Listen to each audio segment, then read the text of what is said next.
Hey guys, EBPMAN here, and today we're going to take a look at a tempered glass screen protector solution for the Google Pixel 2. Let's check it out.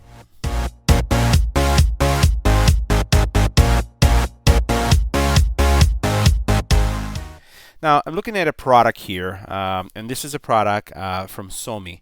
It is a tempered glass screen protector kit that comes with two tempered glass screen protectors.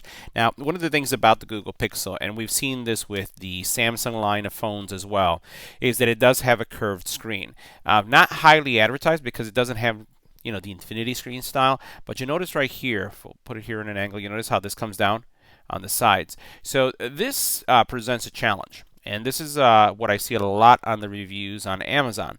The challenge that it presents is the fact that screen protectors are probably going to have to work in this area right here. And you could even see it almost by the reflection of the light. See how it's coming down? And you see how it's kind of one color here, but then on the sides it gets a little bit darker. So this is where that curvature of the screen takes place. So what you'll find is that most screen protectors, if they try to go over this curve in this area, you're going to find that there's going to be maybe a black border to cover up. There could be dust that comes in.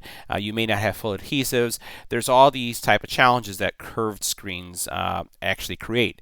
Now, there's only one manufacturer that I found that solves that, and that's Whitestone, where they use that adhesive that we've reviewed on the channel, and it gives you a from top to bottom, from left to right, full adhesive protection. So let's take a look at what this product looks like. We'll see what's in the box and we'll install it. Now in the box you're going to find some instructions, cleaning kit, which is nice because in many cases I do get 2 packs, but they only have 1 kit for cleaning. So you have a microfiber towel, you have, it looks like an alcohol wipe, and some dust remover stickers, and you have one for each one of the protectors you have, which is good because if dust gets underneath this one, or you do drop your phone and you crack the protector, when you go for your second one, you have the full kit to support that. Alright, so now taking a closer look at this protector. This protector is, again, a full protector. You notice how it has the black cutouts at the top and the bottom. And one of the things that you're going to find with this protector is the fact that it has adhesive only on the sides, right? Now, there are other protectors that we'll be getting in over the next couple weeks that are going to focus just in the center. And we've seen this even with some of the iPhone screen protectors that I have, where it's just in the center. This one gives you the full protection, but this one's only going to have adhesive on the sides. You'll notice that it has the cutouts on the top and on the bottom that will align with the cutouts of the phone. To install the screen protector, it's really easy. What I'll do is put on a case, and I'll use the case as my alignment tool because I want to make sure that it doesn't pop out. And we'll see if this is screen friendly or not. Now, anytime you put on a screen protector, no matter if it's new or not, make sure you're in a dust-free environment, that you don't have the fan going, no central air, central heat. And then even if it's brand new and you're taking off that plastic, wipe it down with the alcohol wipe, because you want to get rid of any kind of residue that comes from that, little protective screen protector that comes when you buy the phone for the very first time. So now that I've kind of wiped it off and I'm happy with it, I'm going to inspect it for any kind of dust, and then I'll go ahead and work on the alignment of the screen protector. Alright, so what I'm going to do is I'm going to remove the bottom sheet. And again, this is safe to hold on the sides because all there is adhesive on the sides. There's no adhesive on the glass itself. So I'm just going to align it here, and you'll notice I'm looking at the camera right there. And as I'm aligning it, all I'm going to do is just go over here on the side, look and see what the alignment here on the bottom looks like. And if necessary, bring it down a little bit. Now make sure that if you do bring it down, don't drag the screen protector. So you notice how I'm lifting it on the sides right there? If you drag, what you end up doing is you pull the adhesive off. And as you're pulling that adhesive, it's like glue, right? So well, that's what adhesive is.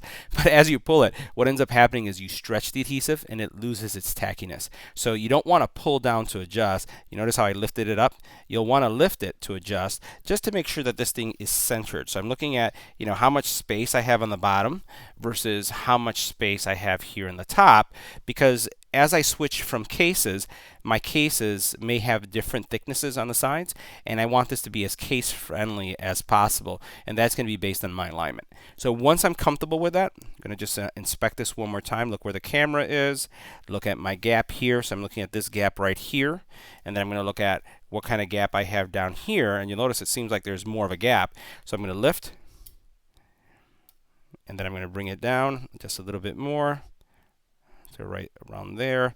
So I'm looking at my gap here, and then I'm going to look at my gap over here, and if I'm comfortable with that, I'm just going to rest it. So now let me show you what I ended up with. So try to align it as best as I could, right, on the sides and here on the top. And I have healthy gap there, healthy gap there. And now that I'm happy with it, what I'm going to do is I'm going to do one of these things, press it down. That's going to seal it. And then I'm going to come over on the sides just like this.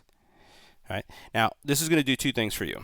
It is some screen protectors, when you install them, you hear a clicky sound on the sides, and that's because when you are either the screen protector is defective, doesn't have enough adhesive, or as you were laying it down, you were shifting it as I described, so that adhesive, the glue, was kind of like stretched. So I'm pushing it, don't hear any clicky sounds, which is good. Now, because this isn't a full adhesive, meaning that the inside of the screen protector, this area here, doesn't have glue, one of the things that if this does get wet, it will get some adhesive on the bottom, or I'm sorry, water underneath. But again, it's not a full body adhesive. But this is still going to be a good solution for you. So let me go ahead and power this thing up, and we'll take a look at it so you can see what the screen looks like. Responsiveness is still good, right? Don't feel any areas that could be lacking responsiveness. Yeah, everything looks good. And you're going to get 2 for 1. Now, we're going to be getting other screen protectors to look on the channel, and these may be full adhesive ones, but what will end up happening because of that curvature that I just described at the very beginning, what we'll find is more and more of those screen protectors are not going to have the sides go down as far as this one does. So when you look at this one, you can see, let me put this on camera right there, you see how it's actually going from side to side. Now, one of the things that this screen protector inherently is going to have is you will run into some dust accumulating here on the side, and it may show up on the side. But again, that's the nature of curved glass and curved glass protectors. So if you ask me, is this a buy? Again, I would say that it fits the profile of screen protectors that have to deal with curved screens. However, there's only film protectors, which are not glass, or screen protectors that have the center only, or white stone that is going to solve that problem. So hopefully this helps you with your buying decisions as you look at screen protectors, not just this one that we just reviewed, but also any screen protector that you're looking for your Google Pixel 2 XL. As always, thanks for watching. If you have any comments or questions, leave it in the comment area. Don't forget to subscribe.